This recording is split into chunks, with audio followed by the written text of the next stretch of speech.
কান্না করলে কিন্তু তোমাকে একটু কিউট লাগে না, কিউট লাগারও দরকার নাই। কিন্তু বেশি কান্না করলে কিন্তু দাঁত পড়ে যায়, এটা জানো? এই একটা তো মনে হচ্ছে পড়েও গেছে। 1 2 3 কই না তো, দাঁত পড়ে নাই। যাক, বেঁচে গেছো। তো এখন বলো কি হয়েছে? কেউ কিছু বলছে তোমাকে?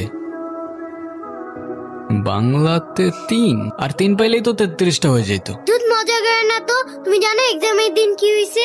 টিচার আমাকে বকা দিয়েছে, তাই আমি কিছুই লিখি নাই। মানে টিচার তোমাকে বকা দেওয়ার কারণে তুমি আর লিখোই নাই?